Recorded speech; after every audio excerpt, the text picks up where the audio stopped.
The officer who would become one of the most controversial and effective commanders in American airborne history began breaking military conventions long before the Normandy invasion, establishing a pattern of insubordination, tactical innovation, and aggressive leadership that would define his entire career. Lieutenant Colonel Robert Sink commanded the 506th Parachute Infantry Regiment, part of the 101st Airborne Division, and from the moment he took command in 1942, he demonstrated an approach to military leadership that violated nearly every principle taught at West Point and in standard Army doctrine. Sink believed that airborne forces required different training, different discipline, and different command methods than conventional infantry, and he was willing to ignore or circumvent regulations whenever he felt they interfered with preparing his men for combat. This attitude put him in constant conflict with higher headquarters, earned him reprimands from superior officers who valued proper military procedure, and created a regiment that was simultaneously one of the most capable and most undisciplined units in the American military.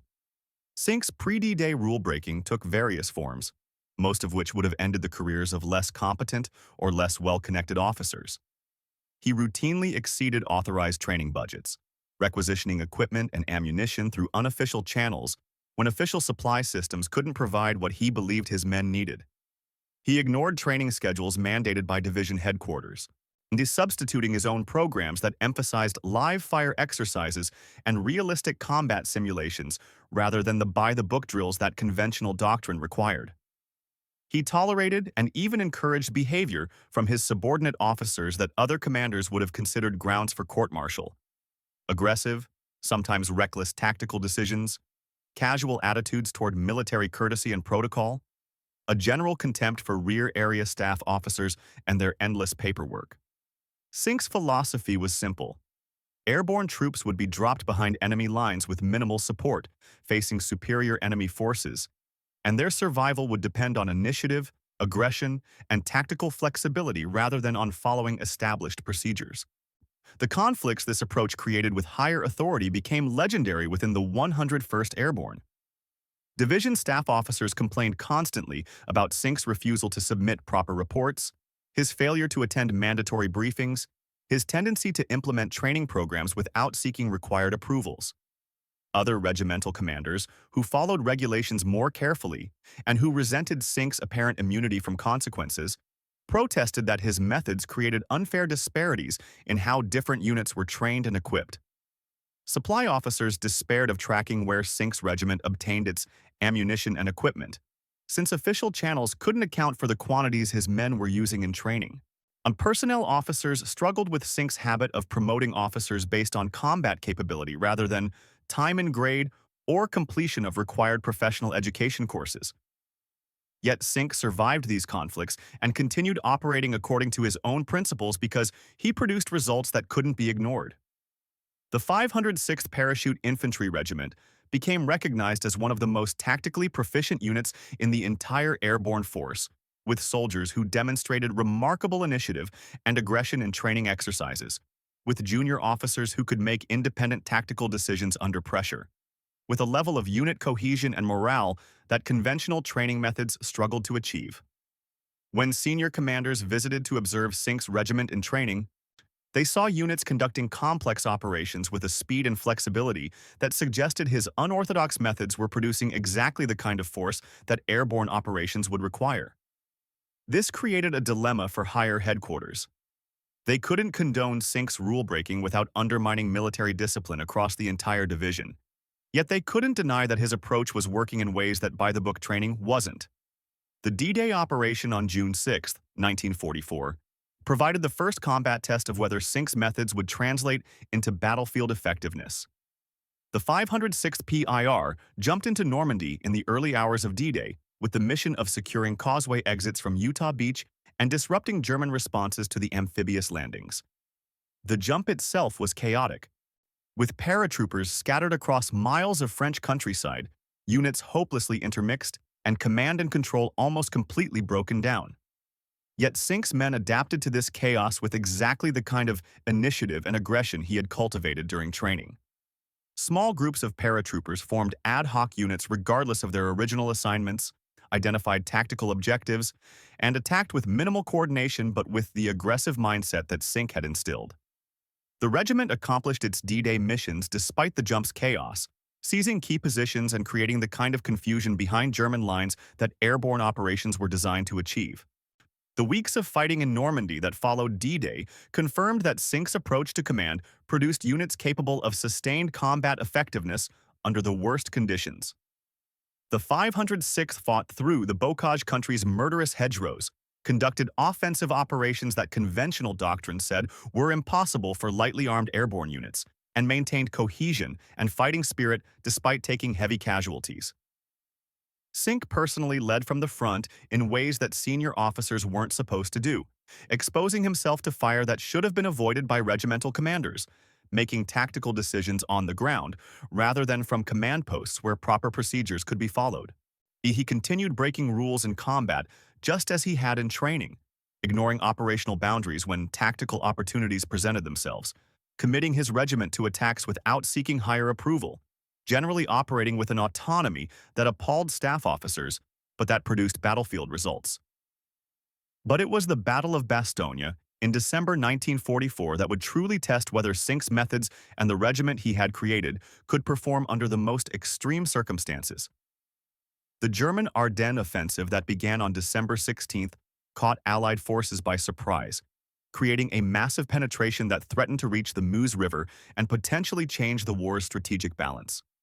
The 101st Airborne Division, including Sink's 506th PIR, was rushed to Bastogne, or a critical road junction that the Germans needed to capture to sustain their offensive's momentum. The division arrived with minimal heavy weapons, inadequate winter clothing, and insufficient ammunition for a sustained defense, facing German forces that included elite Panzer and Volksgrenadier units supported by artillery and armor that the Americans couldn't match. The siege of Bastogne that developed over the following week created exactly the kind of desperate tactical situation that Sink had trained his men to handle. Surrounded by German forces, cut off from supply and reinforcement, facing constant attacks from multiple directions, the defenders had to rely on exactly the qualities that Sink had cultivated. Initiative from junior officers who couldn't wait for orders from higher headquarters, and tactical flexibility to respond to threats that developed faster than formal command procedures could address. Aggressive counterattacks when defensive doctrine would have counseled conservation of force. Sink's sector of the Bastogne perimeter faced some of the heaviest German attacks, including armored assaults that lightly armed paratroopers had no business stopping, but that they defeated through tactics that emphasized mobility, aggressive use of the limited anti-tank weapons available, and refusal to yield ground even when conventional military judgment suggested withdrawal. The specific incident that would define Sink's role at Bastogne occurred on December 25th, Christmas Day, when German forces launched a major attack against the 506th positions near the village of Foy. The attack included tanks and infantry in numbers that should have overwhelmed the American defenses, and standard defensive doctrine would have called for a fighting withdrawal to preserve the unit's combat effectiveness. Sink instead ordered a counterattack, personally leading elements of his regiment forward in a move that violated every principle about how regimental commanders should operate in defensive situations. The counterattack was tactically reckless. It exposed American troops to German armor and artillery, it committed reserves that conventional wisdom said should be held back, and it required exactly the kind of aggressive initiative from junior officers that Sink had been cultivating since 1942. The counterattack succeeded, throwing back the German assault and stabilizing the perimeter at a critical point when breakthrough seemed possible. But the cost was severe. Sink's regiment took heavy casualties, including several key officers killed or wounded, and the tactical situation remained desperate with no guarantee that the next German attack wouldn't succeed where this one had failed. Yet Sink's decision to attack rather than defend demonstrated to his men and to the Germans that the 506th would not yield ground regardless of the tactical odds, establishing a psychological dynamic that made subsequent German attacks more cautious and that reinforced the defenders' determination to hold Bastogne regardless of cost. The relief of Bastogne on December 26th by elements of Patton's Third Army ended the siege but didn't end the fighting, which continued for weeks as American forces eliminated the German salient created by the Ardennes offensive. Throughout this period, Cinque continued operating according to his own tactical judgment, rather than according to what operational plans and staff directives specified, launching attacks when orders called for consolidation, holding ground when orders suggested withdrawal might be prudent, generally exercising the kind of command autonomy that his pre-war rule-breaking had prepared him for. His superiors tolerated this because Cinque's regiment consistently accomplished its missions, but the tolerance was grudging and conditional.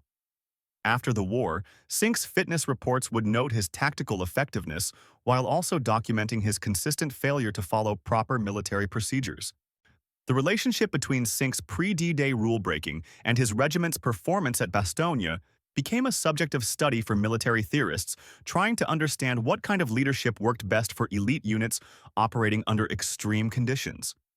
Cinque had essentially created a regiment that operated outside normal military culture, that valued tactical results over procedural correctness, that expected junior officers to make decisions that would normally require higher approval.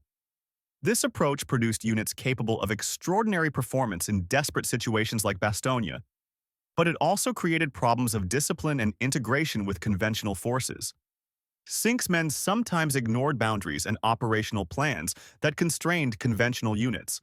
It sometimes failed to coordinate properly with adjacent forces because they were accustomed to operating autonomously, sometimes took casualties that more cautious leadership might have avoided. The long-term legacy of Cinque's command style influenced how American military forces understood the relationship between discipline and effectiveness, between following rules and achieving results.